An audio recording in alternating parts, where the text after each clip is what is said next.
Berilah kami makanan kami hari ini yang secukupnya.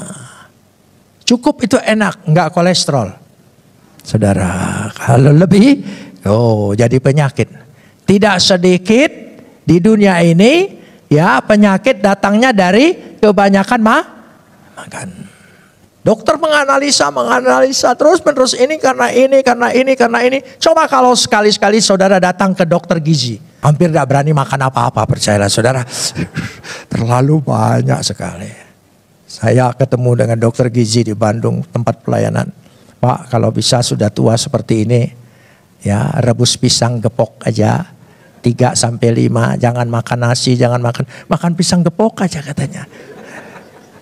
Saya bilangnya nih Bu Yusuf, kita coba yuk. Tapi kalau masih lapar nasi goreng tetap. Iya, susah ngomong dengan dokter gizi.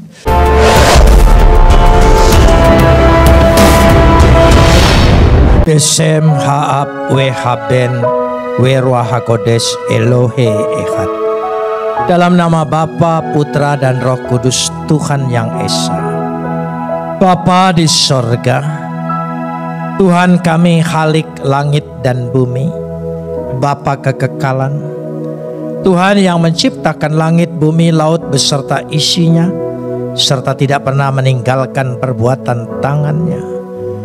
Tuhan yang disembah oleh Abraham, Ishak dan Yakub, Tuhan itu juga yang kami sembah. Kami kenal melalui anakmu Yesus Kristus, junjungan ilahi kami yang agung. Kami memuji dan mengucap syukur kepadamu atas segala kasih, karunia, anugerah, limpah rahmat dan berkat-Mu. Atas segala pemeliharaanmu, penyertaan-Mu, perlindungan-Mu, kasih setia-Mu yang senantiasa mengiringi langkah-langkah kami. Bahkan kemurahan dan belas kasihan-Mu yang senantiasa diberikan kepada kami. Karena kemurahan daripada kasih karunia Yesus Kristus yang sudah memilih kami, menetapkan kami, bahkan kami dapat menyapa Engkau ya Aba, ya Bapa. Untuk itu kami mau menaikkan ucapan syukur kami yang tak terhingga kepadamu. Seraya senantiasa menyerahkan diri kami di hadapan Engkau. Sebab di dalam Engkau kami akan terpelihara dengan sempurna. Karena Engkau adalah pemelihara yang kekal. Saat ini di tengah-tengah ibadah kami, di hadapan hadirat Tuhan yang telah memenuhi kami, kami ingin menundukkan hati kami dan menundukkan pikiran kami kepada otoritas kedaulatan firman-Mu. Biarlah firman-Mu itu sendiri sumber kebenaran dan janji-Mu yang Kau berikan bagi kami. Karena Roh-Mu itu sendiri yang akan mengerjakannya di tengah-tengah pewartaan firman ini. Terima kasih Bapa, dalam nama Yesus kami berdoa. Amin. Silakan duduk.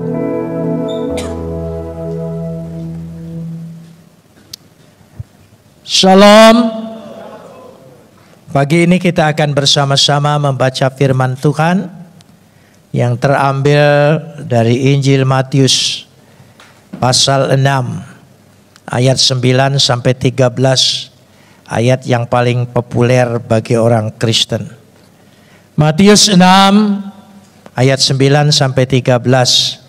Kita akan membacanya saling sahut bersautan. Saya akan awali ayat 9, lalu jemaat 10 dan seterusnya sampai ayat 13.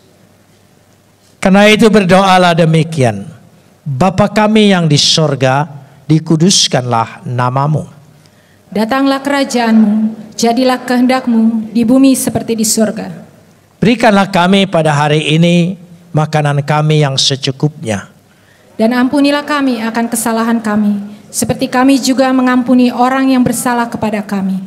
Dan janganlah membawa kami ke dalam pencobaan, tetapi lepaskanlah kami daripada yang jahat. Bersama-sama, karena Engkaulah yang punya kerajaan dan kuasa dan kemuliaan sampai selama-lamanya. Amin. Kita sambut firman Tuhan. Kapot lecha Adonai Eloheinu kapot lecha. Segala kemuliaan ya Adonai Tuhanku, kemuliaan bagimu. Hari ini saya ingin berbicara tentang kasih Bapa. Dan diambil kasih Bapa itu di dalam doa Bapa kami. Gambaran tentang kasih Bapa sudah pernah saya khotbahkan. Perumpamaan Yesus yang paling populer tentang anak yang hilang. Ada yang bertanya, 3 kali saya khotbah itu, tapi penekanannya berbeda. Lalu mereka berkata, apa ada perubahan? Bukan ada perubahan. Sudut pandang. Dari mana kita melihatnya. Pertama, saya pernah khotbah itu tentang anak yang hilang. Bagaimana anak yang hilang punya penyesalan dan tindakan untuk bertobat kembali kepada Bapa. Yang kedua, saya pernah berbicara tentang anak yang sulung. Dari sudut anak yang sulung. Dan yang terakhir ini saya berbicara tentang Bapa yang mengasihi anak-anaknya. Gambaran yang Yesus berikan ini luar biasa, dahsyat sekali. Kenapa demikian? Karena kalau membaca Alkitab, jangan terpaku dengan satu ayat atau satu kata. Karena kata di situ punya kaitan banyak sekali. Lebih memahami apa pesan firman Tuhan secara keseluruhan di dalam Alkitab ini. Ketika manusia yang diciptakan oleh Tuhan, tapi tidak mengikuti maunya Tuhan, jatuh dalam dosa. Sejak Kejadian 3 sampai Kejadian 11, kita melihat betapa manusia makin jauh. Tetapi di tengah-tengah itu Tuhan memilih seorang yang bernama Nuh. Dan Nuh terpilih karena ketaatan. Nuh adalah gambaran agama ketaatan. Dia tidak berdalih, tapi dia melakukan. Dia dengar, dia taat. Tapi ternyata ketaatan itu tidak cukup. Karena manusia tidak bisa, katakanlah, selalu konsekuen di dalam keputusan hidupnya, di dalam menjalani hidup ini. Karena hidup ini penuh dinamika, romantika, dialektika. Oh, banyak sekali istilah itu, artinya gelombang. Sederhana saja, hidup ini penuh gelombang. Kadang-kadang tenang, kadang-kadang topan, badai, luar biasa. Lalu barangkali Tuhan juga memikirkan, dipilihlah seorang yang paling beriman, yaitu Abraham. Abraham kita tahu disebut bapak orang beriman. Mengikuti semua. Karena imannya. Termasuk ketika dia mengorbankan anak Ishak. Ya, karena imannya. Karena dia tahu Tuhan bisa sanggup mengadakan dari yang tidak ada menjadi ada. Apalagi hanya mengorbankan lalu kemudian bisa hidup kembali. Itu iman. Tapi perjalanan hidup Abraham juga tidak sesuai dengan imannya. Kita tahu riwayatnya. Kita tahu akibatnya sampai hari ini kita menanggung itu semua. Tapi itulah manusia. Itu real manusia. Itu kita. Bahwa iman kita, memang kita beriman. Tapi terkadang kala kita itu tidak teguh dengan iman. Untuk itu barangkali manusia ini harus diberikan hukum. Supaya dia mengikut aturan-aturan itu. Itulah Tuhan kasih Musa dengan Taurat. Tapi nyatanya bukan makin dekat kepada Tuhan, bukan taat dan iman, makin melenceng. Karena ada naluri manusia untuk melanggar apa yang dilarang. Itu lahir dari sejak kecil. Kita tidak pernah mengajari anak kita yang kecil untuk melanggar. Tetapi itulah naluri manusia itu. Lalu tidak ada lain. Kristus datang dengan kasih. Ternyata kasih inilah yang sanggup menguasai semuanya. Iman, pengharapan, dan kasih. Yang lebih besar adalah kasih. Jadi kalau mau dikatakan agama kita, agama kasih. Ya.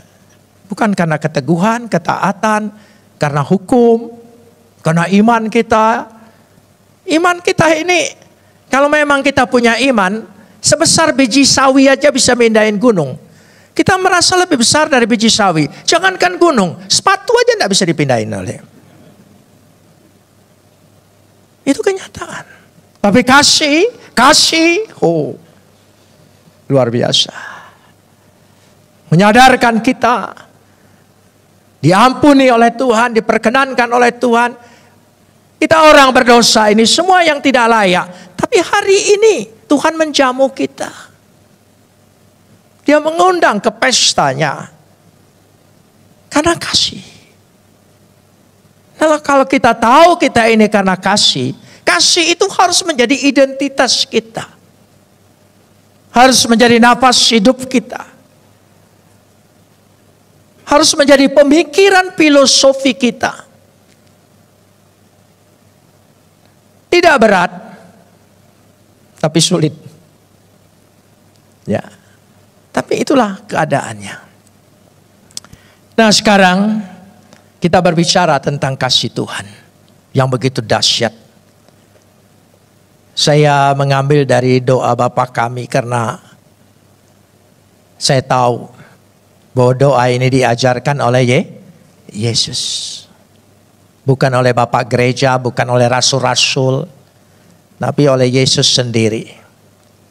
Untuk menggambarkan kita ini kepada siapa? Memohon, meminta, berdoa, menyembah, memuji Bapa. Saudara, kata Bapa di sini bukan gender. Bapak, ibu, anak. Dan ini sering disalah mengerti oleh orang lain. Jangan lupa kekristenan itu agamanya berkembang dalam budaya yang paling tinggi. Dalam pemikiran yang paling tinggi. Bukan dalam kalangan masyarakat jahiliyah, bukan. Masyarakat yang terdidik. Yang punya filsafat-filsafat yang tinggi. Yaitu zaman Helenis. Itu sebabnya. Jadi perkembangannya berbeda. Kalau kita tidak nyambung, tidak soal. Karena masalah budayanya. Kata Bapak di sini, kalau Anda perhatikan setiap doa saya, itulah gambaran Bapak. Pencipta langit dan bumi. Halik langit dan bumi. Bapak kekekalan, asal dari segala sesuatu. Dipakailah simbol Bapak. Dan kenapa? Itulah hebatnya pemikiran-pemikiran Yunani. Dia punya makna yang sangat dalam, sangat tinggi. Tapi mudah dimengerti. Siapa di dunia ini yang tidak tahu apa arti Bapa? Semua tahu. Sederhana sekali. Kalau digali Alkitab ini, luar biasa dahsyatnya. Sebelum ilmu-ilmu yang lain berkembang, termasuk arkeologi, sejarah, dan sebagainya. Alkitab sudah ditulis. Dari Alkitab inilah berkembang ilmu-ilmu itu. Arkeologi abad berapa? Coba saudara yang belajar, yang mengerti sains. Makanya kalau ngerti sains itu jangan separuh-separuh. Jangan hanya karena matematikanya cerdas lalu dia sudah menganggap dirinya unggul. Enggak, bukan hanya matematika dan mati-matian. Tapi ada matematika, ada fisik, ada metafisika. Jadi dari situ kita bisa melihat Bapak, Ibu, Itu tidak berbicara gender di sini. Tidak bicara laki-laki. Jadi jangan saudara pikir ada diskriminasi. Bukan, bapak dan ibu anak itu tidak ada gendernya. Itu istilah saja untuk menunjukkan asal dari segala sesuatu adalah bapak. Tapi yang memproses, ya, yang memproses semua itu adalah Roh Kudus. Maka Roh Kudus sebut mengandung. Kalau dikandung oleh Roh, kan begitu kan, dikandung oleh Roh. Maksudnya Roh itu berperanan di situ. Tapi kata mengandung bukan berarti Roh Kudus itu ibu. Nah, ini jangan salah ngerti. Nah, nggak ngerti, belum tahu, udah komen. Ya itu. Otak onta memang gitu. Jadi ini penting sekali. Anak itu bukan berarti Tuhan beranak. Anak sekolah minggu aja enggak pernah punya pengertian seperti itu. Tapi sudahlah. Saya ingin berbicara. Jadi kata Bapak di sini, saudara mengerti, Dia adalah pencipta langit dan bumi. Ya. Kalau Roh Kudus mengandung bukan berarti ibu. Dalam Yesaya juga, Bapa, aku telah mengandung engkau. Kata mengandung merupakan satu proses. Bapa kami di sorga. Tidak perlu dijelaskan, tapi Shamayim, langit, sorga, dalam pemikiran orang Yahudi hampir sama. Bahwa dia di tempat yang maha tinggi, tempat yang maha kudus. Tetapi karena di sana dikatakan sini, Bapa kami yang di sorga. Kadang-kadang memang bahasa Indonesia ini kurang menampung semua pengertian itu. Tapi sebetulnya bahasa-bahasa Indonesia Melayu yang lama ada. Tapi anak-anak sekarang sulit dimengerti. Kata di sorga di sini bukan dia duduk tempat tinggal di situ. Karena Tuhan tidak mengambil tempat kan. Dia limitless. Dia bukan benda dan bukan makhluk yang mengambil tempat. Kata yang lebih tepat, Bapa kami yang bersemayam di surga. Kata bersemayam untuk menunjukkan dia menguasai. Dia memerintah. Dia memelihara. Dia berkuasa. Amin. Itu bersemayam. Nah, karenanya di sini itu artinya Bapa kita itu berkuasa. Dia berkuasa dan dia mengasihi kita. Coba. Itu hebatnya. Dia mengasihi kita. Dan dikuduskanlah namamu. Ini pengakuan sekaligus penghormatan, respek kita kepada Tuhan. Bahwa kita harus menjaga nama baik Bapa. Dikuduskan namamu seperti seolah-olah dia karena perkataan kita kudus. Tidak, dia sudah maha kudus. Di tempat yang maha kudus. Dia kudus adanya. Nah, kita tahu Bapak kita punya derajat, harkat, martabat setinggi kudus itu.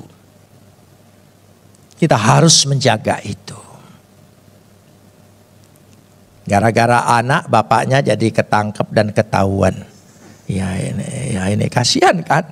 Kasihan. Saya tidak pro dengan apa yang dilakukan, tapi saya setiap manusia menderita menjadi perhatian bagi saya sebagai satu simpatik, satu penderitaan. Saya tidak memuaskan diri saya dengan kebencian. Ya, tidak.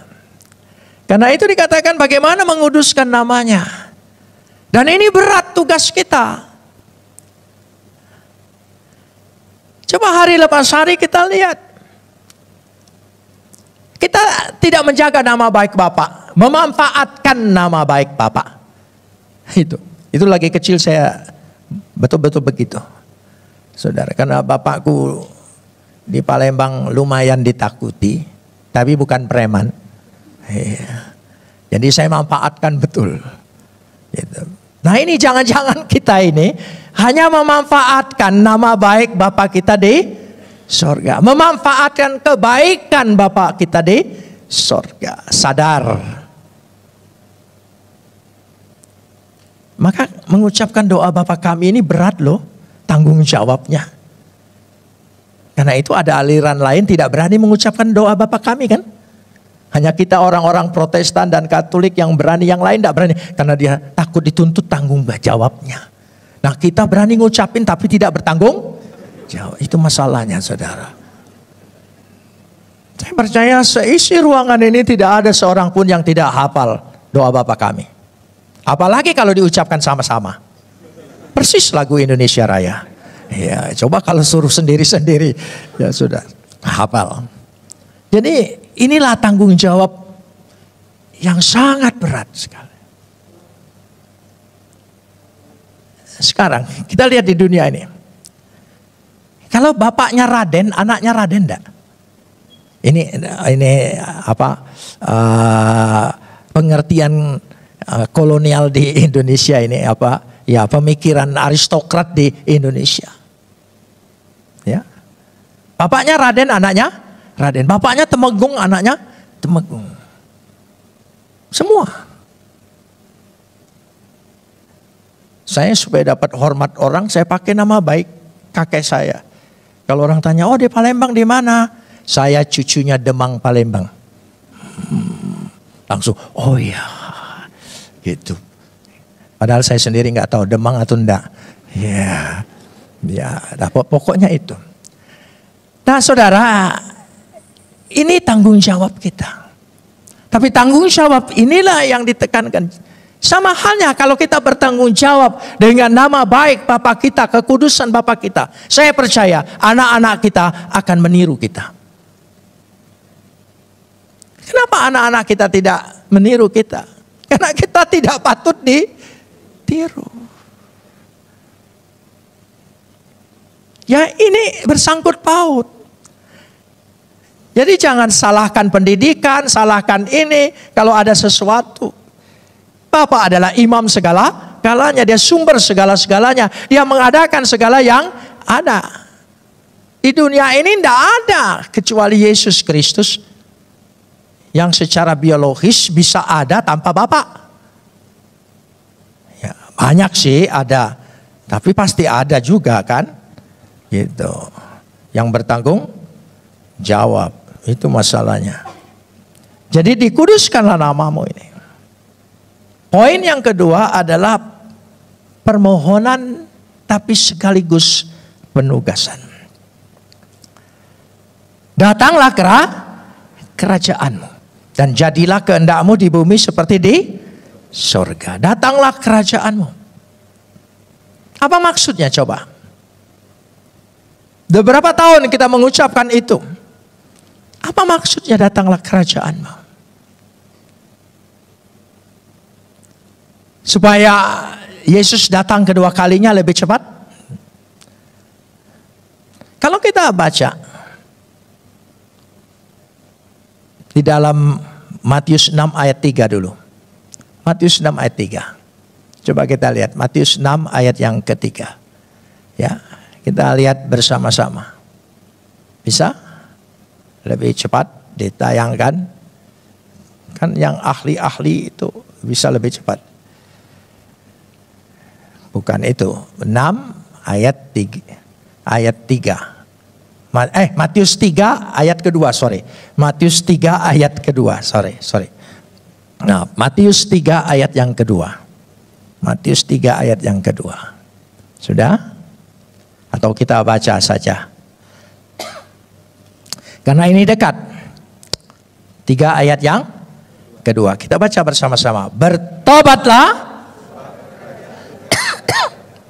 Sebab kerajaan sorga sudah dekat. Itu waktu itu. Artinya kerajaan sorga itu berbicara pribadi Yesus. Kalau kita lihat Markus pasal 1 ayat 1, inilah permulaan Injil tentang Yesus Kristus. Injil itu berbicara tentang pribadi Yesus. Kerajaan sorga menggambarkan kerajaan harus disambut kedatangan Yesus untuk mengampuni dosa umat manusia. Karena dia mengampuni dosa umat manusia, maka dia adalah disambut oleh kita bertobatan.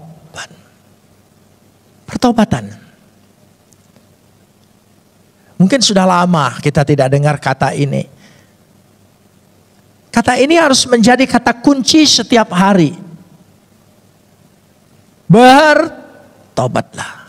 Karena bertobat itu kita diselamatkan. Baptisan menyangkut pertobatan. Semua. Carilah kerajaan sorga lebih dahulu. Pertobatan.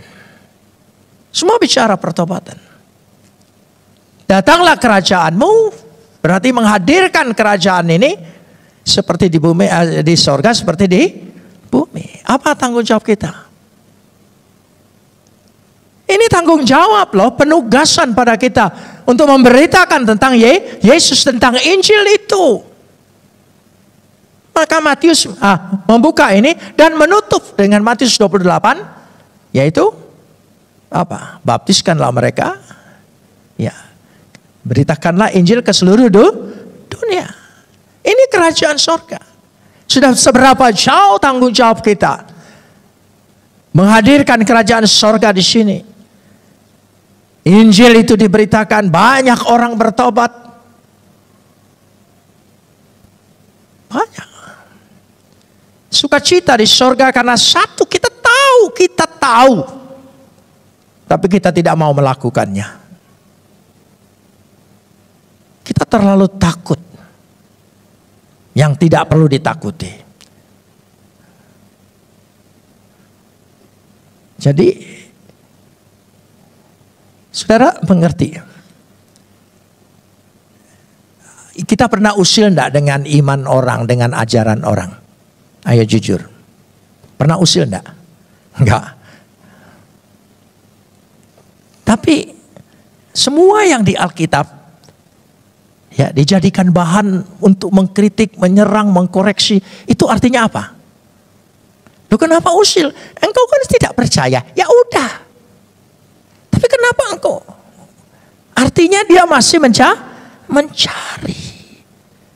mencari. Ada kerinduan di bawah sadar yang dia tidak sadar mendorong dia.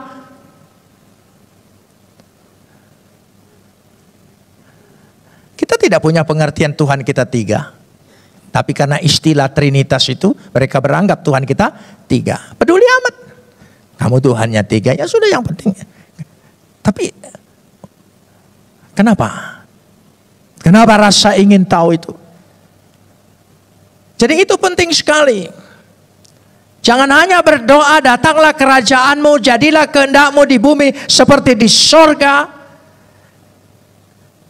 Jangan diselewengkan hanya dalam pengertian-pengertian berkat saja. Pertobatan itu lebih dari berkat segala-galanya. Oh, luar biasa. Karena inilah kita memohon, kita meminta, kita berdoa, tapi kita tidak melakukannya.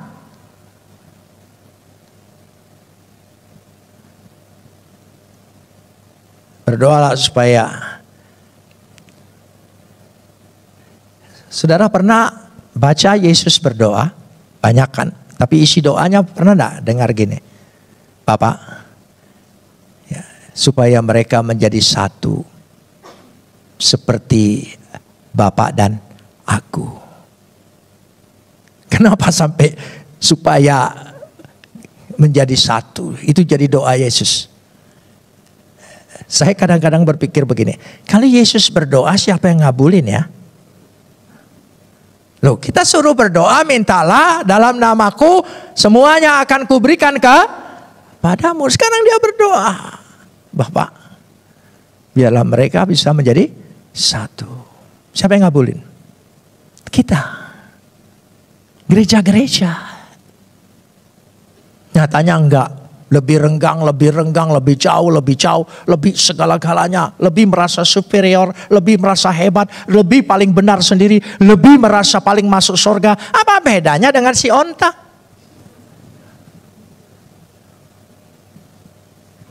Nggak boleh merasa begitu.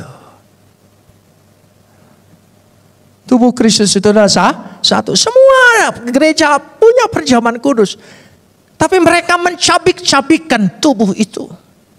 Bukan menjadi satu. Coba.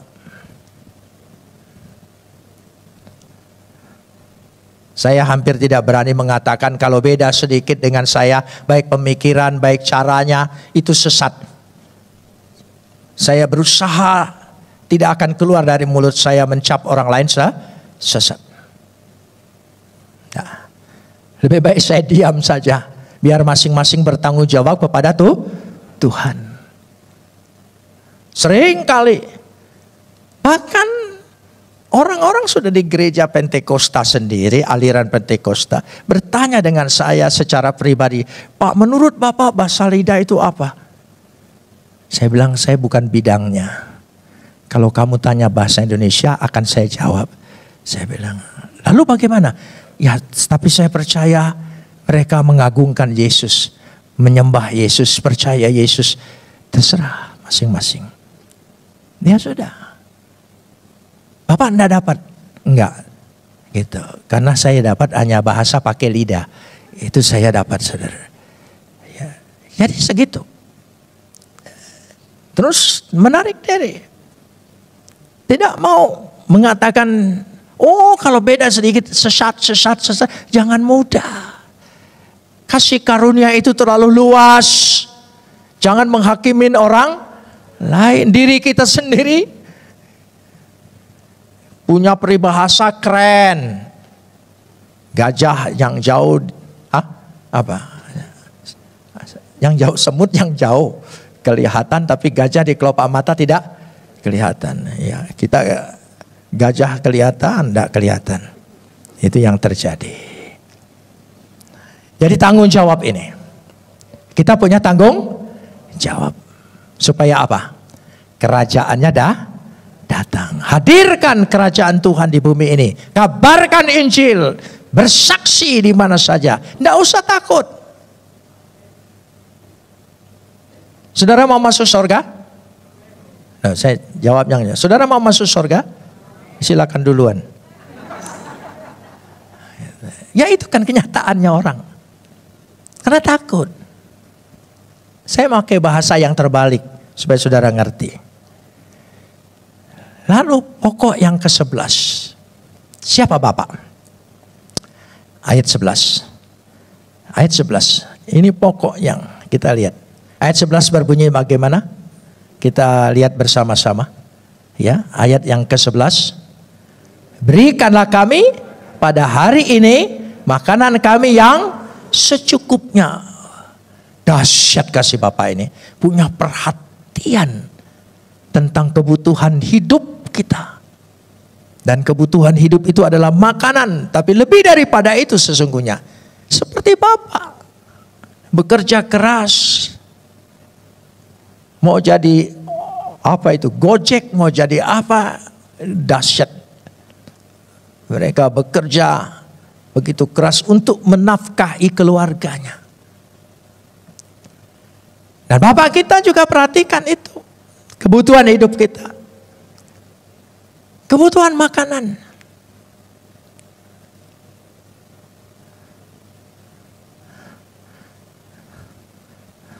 Luar biasa kalau kita perhatikan. Panen dia perhatikan, menanam dia perhatikan, menumbuhkan berlipat kali ganda dia perhatikan. Kasih Bapak luar biasa. Tentu ini mungkin lebih mudah untuk bapak-bapak di dunia dalam memperhatikan kebutuhan anak-anaknya. Tapi apa kebutuhan itu saja? Kata secukupnya itu bukan ala kadar loh ya. Kata secukupnya bukan pas-pasan. Kata secukupnya itu artinya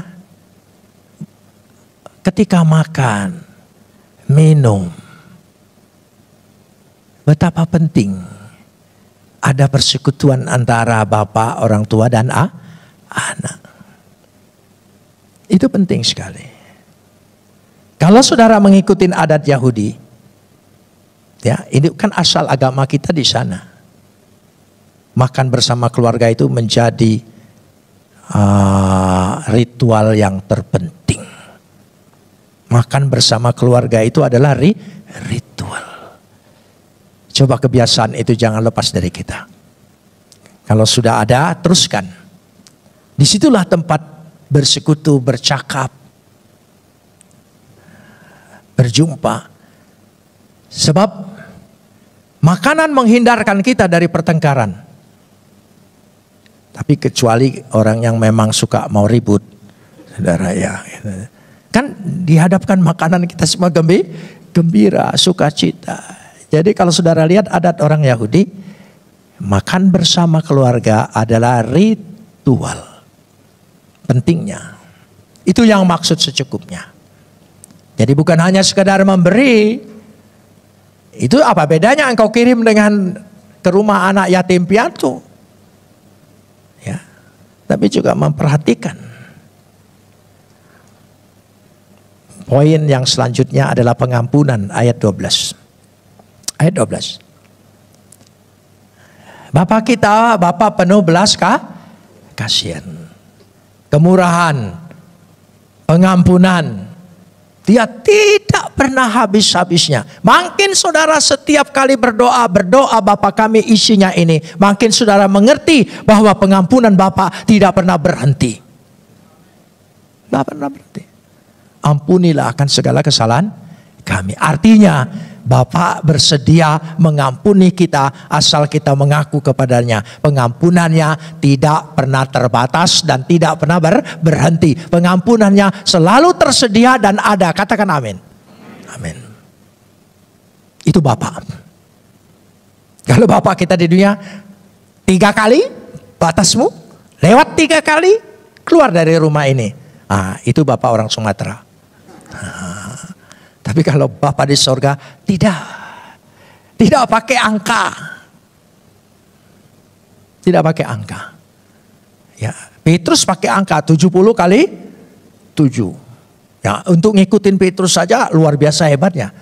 Apalagi kita, pengampunannya tanpa batas. Ya, pengampunannya selalu tersedia buat kita. Katakan amin. Tidak ada orang yang tidak akan diampuni. Semua diampuni. Apapun engkau. Salah bagaimanapun kita dengan Bapa, Dia pasti mengampuni. Nah kalau Bapa aja mengampuni, mengapa kita menghakimi? Emangnya kita calo, maklar. Jadi, tapi jelas sekali, pengampunan Bapa yang begitu dahsyat, begitu hebat, harus digambarkan. Tolong lanjutkan ayat 12b. Seperti kami juga apa? Orang yang bersalah kepada kami. Coba ucapkan sekali lagi 1, 2, 3. Agak pelan, jangan cepat-cepat. Kayak mau lewat itu. Coba pelan-pelan coba. Seperti kami juga mengampuni orang yang bersalah kepada kami. Sudah kita lakukan? Saya juga nggak full. Ya, kenapa? Ya, kita proses. Ya, coba langsung orang berbuat salah padamu, saya ampuni engkau. Nah, itu pendeta juga bohong kalau begitu, saudara. Enggak, itu manusia kita.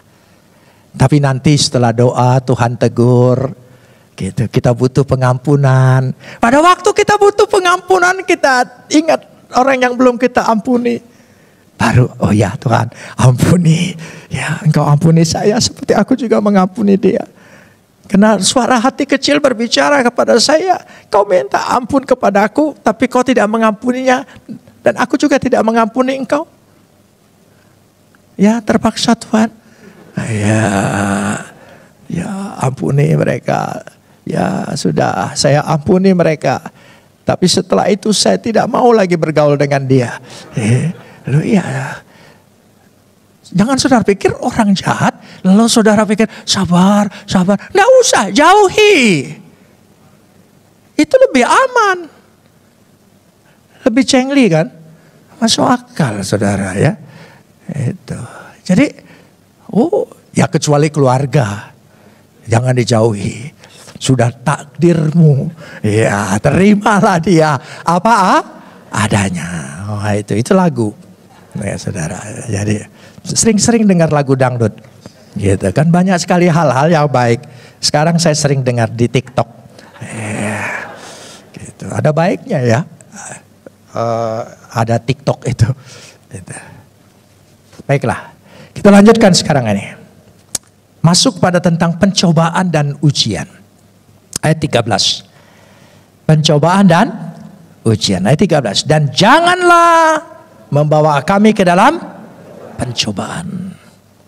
Apa pencobaan? Hal-hal yang berat sekali. Karena Yesus sendiri pernah dicobai. Apa bedanya cobaan, godaan, ujian? Cobaan sesuatu yang menimpa kita, yang kita tidak sanggup menanggungnya. Tidak sanggup. Beda saudara. Kalau ya yang saudara pikir apa wanita atau apa dan sebagainya, itu godaan, itu lain. Cobaan itu sesuatu yang berat sekali, yang kita tidak mungkin sanggup. Karena itu kita harus mohon, jauhkan aku dari pencobaan. Karena pencobaan itu datangnya dari si jahat. Karena itu ayat itu berlangsung, lepaskanlah kami daripada yang jahat. Pencobaan selalu berhubungan dengan yang jahat. Kita harus dibebaskan, kita harus menghindar, kita minta Tuhan lindungi kita. Jangan sampai kuasa iblis itu mencobai kita. Siapa yang sanggup kalau dicobai? Seperti Ayub, ayo. Bacanya saja saya tidak sanggup.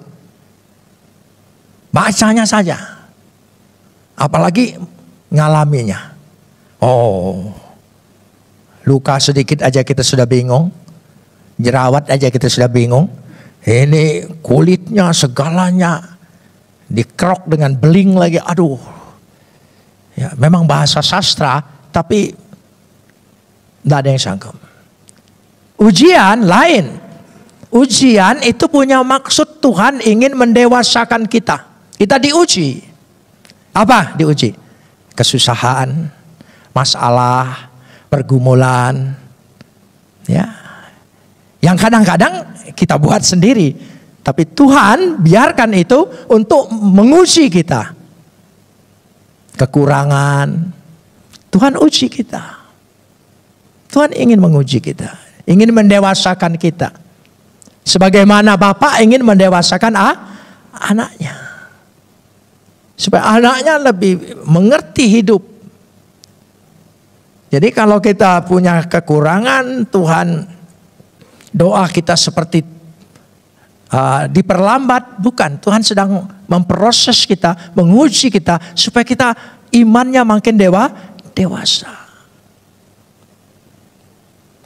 Saya kasih contoh satu ilustrasi tentang ujian ini. Ujian itu selalu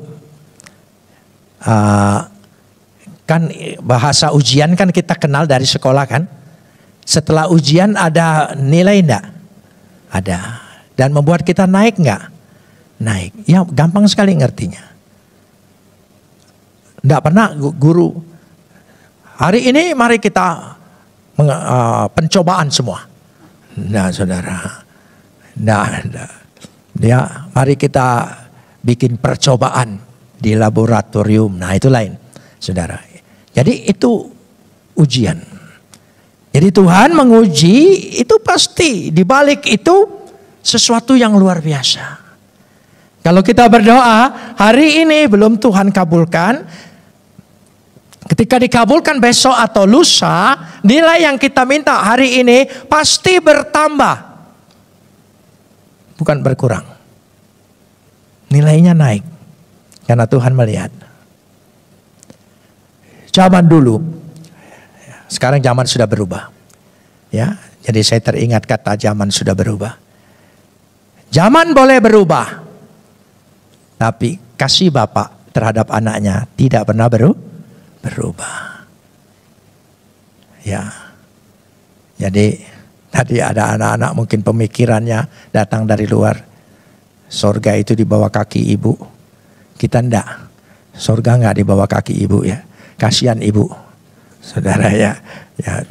Jadi zaman boleh berubah. Kasih Bapak tidak pernah berubah. Orang tua kita boleh kurang berpendidikan. Boleh lebih bodoh dari kita. Boleh lebih kuno dari kita. Tapi kasihnya tidak terbayar oleh kita. Amin saudara. Tidak terbayar. Kasihnya tidak akan terbayar oleh siapapun. Itulah hebatnya. Nah, membayangkan kasih Bapa di surga luar biasa.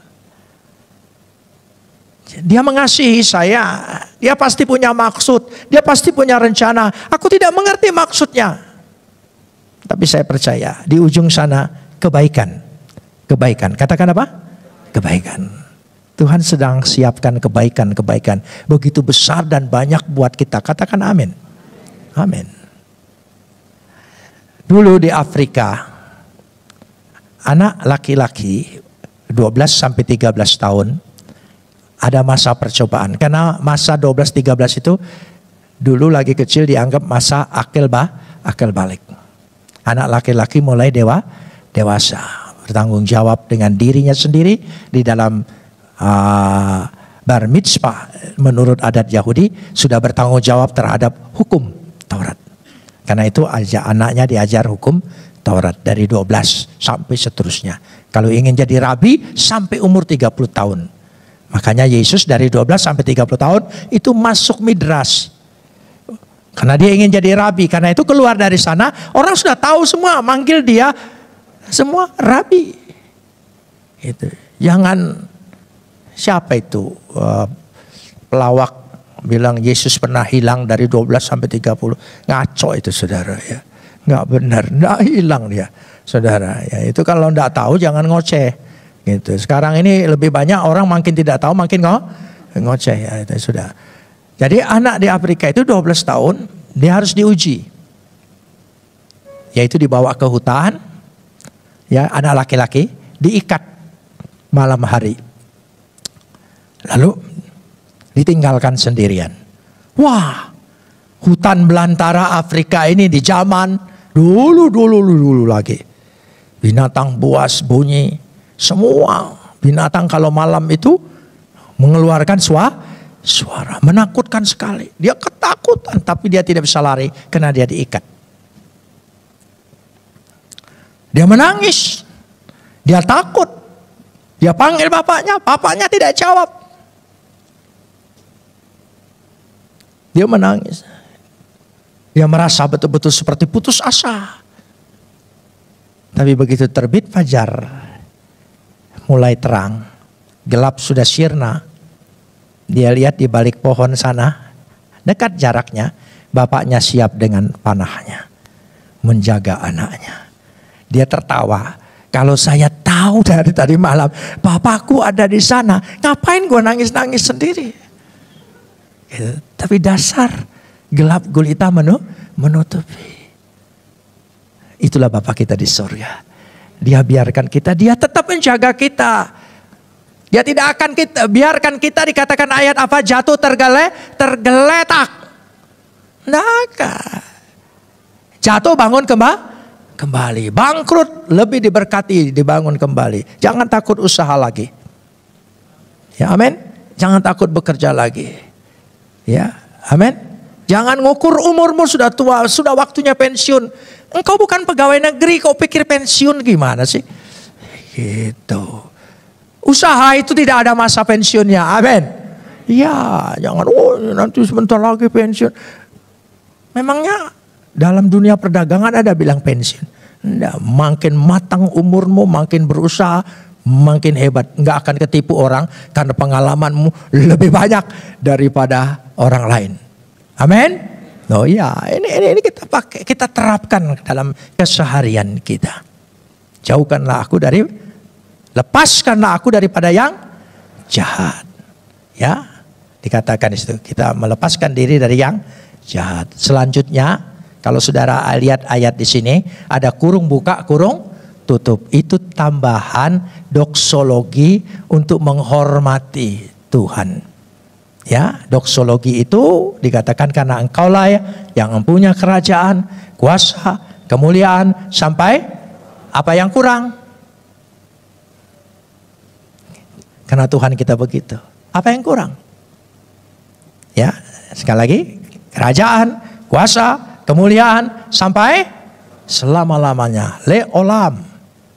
Kekal selama-lamanya. Tidak pernah habisnya. Luar biasa. Nah, mulai nanti doa Bapa kami itu, kalau bisa kalimat demi kalimat kita resapi. Ini enggak, kita sudah pikir ini ada bazar Bapa kami di sorga dikuduskan nama. Gitu, otaknya sudah pikiran, makanya lagu apapun di gereja yang terakhir paling banter. Karena ini lagu ya penutup. Ya, jadi jangan seperti itu. Amin. Ya, Bapa kami di sorga, bayangkan segala kekuasaannya yang seperti penutup tadi. Ya. Apalagi? Datanglah kerajaanmu. Nah, di mana tugas kita? Dan selanjutnya, berilah kami makanan kami hari ini yang secukupnya. Cukup itu enak, enggak kolesterol. Saudara, kalau lebih, jadi penyakit. Tidak sedikit di dunia ini, ya penyakit datangnya dari kebanyakan makan. Tidak sedikit. Dokter menganalisa terus menerus ini karena ini. Coba kalau sekali-sekali saudara datang ke dokter gizi. Hampir tidak berani makan apa-apa, percayalah saudara. Terlalu banyak sekali. Saya ketemu dengan dokter gizi di Bandung, tempat pelayanan. Pak, kalau bisa sudah tua seperti ini, ya rebus pisang gepok aja. 3-5, jangan makan nasi, jangan makan pisang gepok aja katanya. Saya bilang, nih Bu Yusuf kita coba yuk. Tapi kalau masih lapar nasi goreng tetap. Iya, susah ngomong dengan dokter gizi gitu. Ya itu susah. Jadi lebih enak ngomong dengan kuliner. Nah, ya gitu lebih enak gitu. Ya sudahlah. Jadi kita doa Bapa kami, kita resapi sungguh-sungguh. Ternyata dalam doa Bapa kami tersimpan rahasia kasih Bapa yang luar biasa. Kita berdoa.